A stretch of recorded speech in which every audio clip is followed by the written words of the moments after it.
जय श्री कृष्ण मित्रों, बातें धर्म की चैनल पर आप सभी का पुनः स्वागत है। तो आज हम अधिक मास के त्रयोदश अध्याय का श्रवण करेंगे। त्रयोदश अध्याय प्रारंभ। ऋषि बोले, हे सूत जी, कृपया हमें यह बताइए कि राजा दृढ़धन्वा ने पुरुषोत्तम मास की सेवा से प्राप्त क्या किया। अपना राज्य, प्रता, स्त्री, पौत्रादि, अनंत सुख एवं योगी जन दुर्लभ भगवान का लोक कैसे मिला। सूत जी बोले, हे ब्राह्मणों, श्री नारायण ने भी नारद जी को यह इतिहास पहले कहा था, वही मैं तुम्हें सुनाता हूँ। हे मुने, ये पापनाशक चरित्र कथा गुरुमुख से जैसे मैंने सुनी है, वही दृढ़धन्वा राजा की कथा तुमको सुनाता हूँ।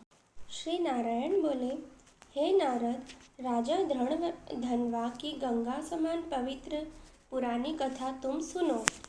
चित्रधर्मा राजा के बड़े तेजस्वी, सत्यवादी, धार्मिक, सर्वगुण संपन्न पुत्र राजा दृढ़वा हुए। उन्होंने चारों वेदों बड़ी प्रसन्नता एवं चतुरता के साथ पढ़े। जिस प्रकार भूली बात दोहराने पर याद हो जाती है, इसी प्रकार गुरुजी से एक बार सुनने मात्र से आपने याद कर लिए। विद्या अध्ययन करने के उपरांत गुरुजी को दक्षिणा देकर आज्ञा प्राप्त कर अपने पिता के नगर में आए। नगर निवासियों को आनंदित करते हुए अपने महल में पहुंचकर पिताजी को प्रसन्न किया। तब राजा ने विचार किया कि अब मुझे बाकी बचे समय में प्रसन्न मुख, दो भुजा वाले मुरलीधर श्री कृष्ण की आराधना करनी चाहिए।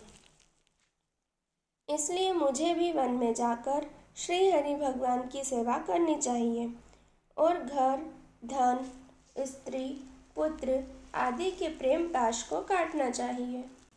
ऐसा दृढ़ निश्चय करके अपने योग्य पुत्र दृढ़धन्वा पर राज्यभार छोड़ वैराग्य धारण कर पुनः आप ऋषि आश्रम में चले गए।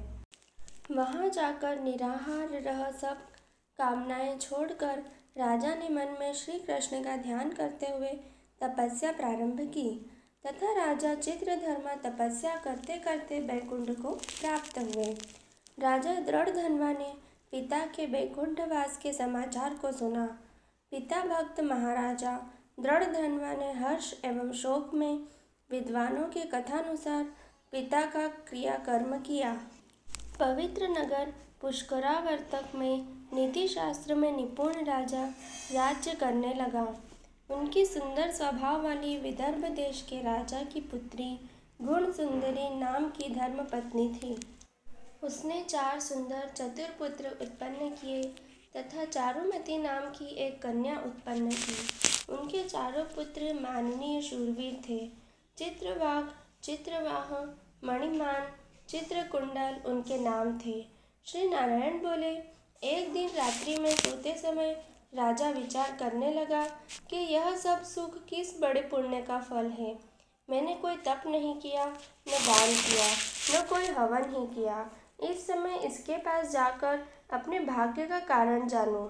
इस प्रकार विचारते हुए रात्रि बीत गई। प्रातःकाल ब्रह्म मुहूर्त में उठकर स्नानादि नित्य कर्म किया। प्रातः संध्या करते हुए सूर्योदय होने पर अर्घ्य देकर भगवत कृपा से ब्राह्मणादि को स्वागत, सत्कार, नमस्कार, दान आदि देकर घोड़े पर सवार हुए। राजा घोड़े पर सवार हो शिकार खेलने वन में जा पहुँचे। वहाँ मृग, वाराह, सिंह एवं अनेकों भयानक पशुओं का वध किया। एक मृग राजा दृढ़धन्वा के बाण द्वारा विधा हुआ उस वन से दूसरे वन में भागने लगा। राजा ने भागते हुए हिरण के खून की गिरी बूंदों को देखते हुए पीछा किया, किंतु मृग कहीं जाकर छिप गया। राजा वन में भटकते रहे। राजा को प्यास लगने लगी और वह व्याकुल हो गए।